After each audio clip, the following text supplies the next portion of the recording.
तो घोसी का उपचुनाव कई मायनों में खास रहा। पहले तो यहां बीजेपी ने समाजवादी पार्टी से आए दारा सिंह चौहान को अपना प्रत्याशी बनाया और फिर ओम प्रकाश राजभर को चुनाव प्रचार में मैदान में उतार दिया। लेकिन दोनों ही नेता बीजेपी को जीत दिलाने में नाकाम रहे और इसका असर ये हुआ कि घोसी की सीट समाजवादी पार्टी बड़े ही मार्जिन से जीत गई। ऐसे में सवाल उठता है कि आखिर दारा सिंह चौहान चुनाव हार कैसे गए।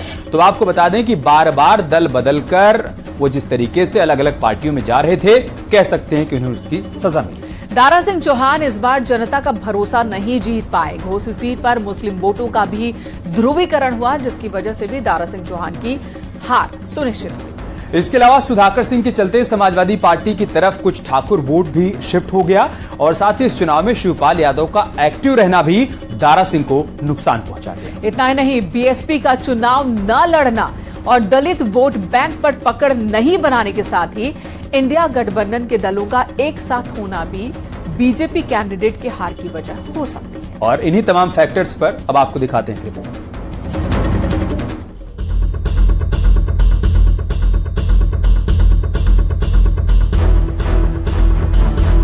घोसी का विधानसभा उपचुनाव जिसमें बागियों का बोलबाला था, लेकिन परिणाम कुछ ऐसे आए कि दारा सिंह और ओम प्रकाश राजभर की नैया नदी किनारे गोते खाने लगी। चाहे बीजेपी के सहयोगी ओम प्रकाश राजभर हो या फिर संजय निषाद या फिर समाजवादी पार्टी का दामन छोड़ बीजेपी में शामिल हुए दारा सिंह चौहान, जो अपनी सीट भी बचा नहीं सके क्योंकि जातीय समीकरण के लिहाज से दावा जीत का किया जा रहा था। लेकिन अब रिजल्ट सामने आए तो दावे धरे के धरे रह गए। घोसी का रण जीतना बीजेपी से ज्यादा समाजवादी पार्टी के लिए जरूरी था, क्योंकि यहाँ बगावत करने वालों को सबक सिखाना मकसद था और इसमें सपा कुछ हद तक कामयाब भी हो गई और इसी कामयाबी के साथ साख भी बचा ली गई। उन ठगों के खिलाफ लड़ रही थी जो जनता को ठगने का काम करते हैं, लोकतंत्र को ठगने का काम करते हैं, पार्टियों को ठगने का काम कर रही थी। उस व्यक्ति पियरका चाचा के खिलाफ लड़ रही थी जो स्वयं अंतर्राष्ट्रीय नेता अपने 2 बच्चों के साथ आकर यहाँ की जनता को ललकार रहा था, यहाँ की धरती को रौंद रहा था और अहंकार और झूठ में जिस भाषा का इस्तेमाल कर रहा था, उस भाषा के लिए घोसी उनको कभी माफ नहीं करेगी। दल बदलू नेता को अपने वोट की ताकत दिखा दी है।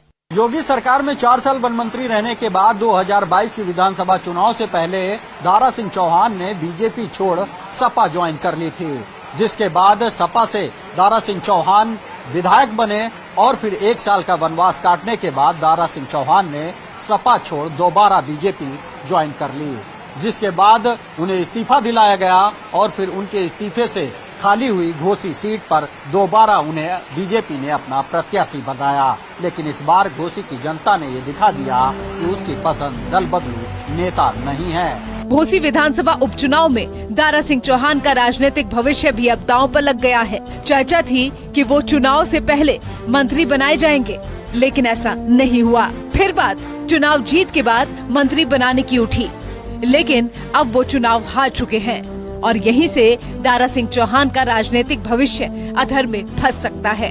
ओम प्रकाश जी को डींग हाँकने की आदत है और वो क्या बोल रहे हैं क्या नहीं बोल रहे हैं उनको भी पता नहीं रहता।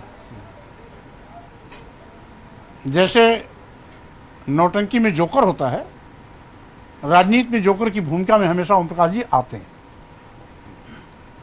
वो खुद हंसते हैं और जनता को हंसाने के लिए इस प्रकार की अनाप शनाप बयानबाजी करते रहते हैं। समाजवादी पार्टी उसको बहुत गंभीरता से नहीं लेती है। घोसी के रण में ओम प्रकाश राजभर चुनाव प्रचार में सबसे आगे थे।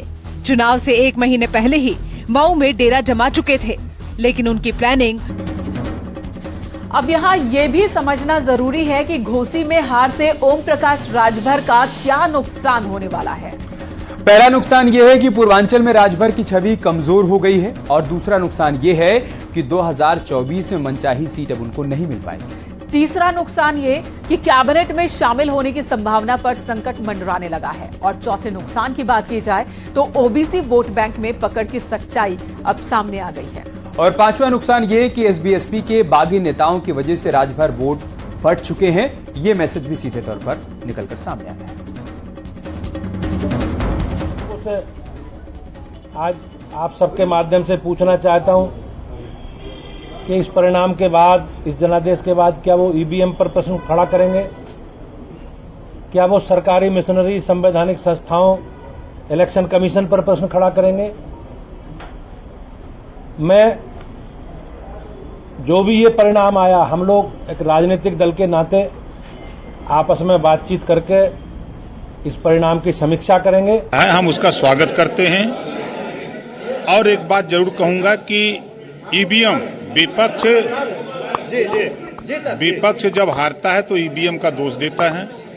अब तो ये प्रमाण हो गया कि ईवीएम सही है और एनडीए की सरकार में निष्पक्ष चुना हुआ ये प्रमाण विपक्ष खुद दे रहा है।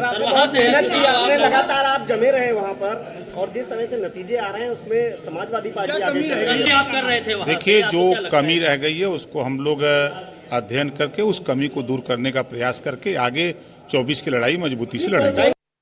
देखिए, इसके जवाब तो सब आपके सामने है, लेकिन मैं अपनी जिम्मेदारी लेता हूं। मैं 43 गांव में निषाद है और उसमें मैंने 40 गांव में जीत दर्ज कराई, 80% वोट पाए और 3 गांव में हारे भी हैं, तो एक नेता की वजह से। नहीं, कुछ नहीं असर। केंद्र का चुनाव है, राष्ट्रवाद और देश के विकास और देश की समृद्धता और उसको एक ताकत के साथ रखने का चुनाव है और मोदी के नेतृत्व में 39 पार्टियों ने इकट्ठा हुए हैं और इस राष्ट्र को फिर से विश्व गुरु बनाना है, फिर से अर्थव्यवस्था में तीसरे नंबर पर लाना है, फिर गरीब कल्याण योजनाएं नीचे लाना, विकास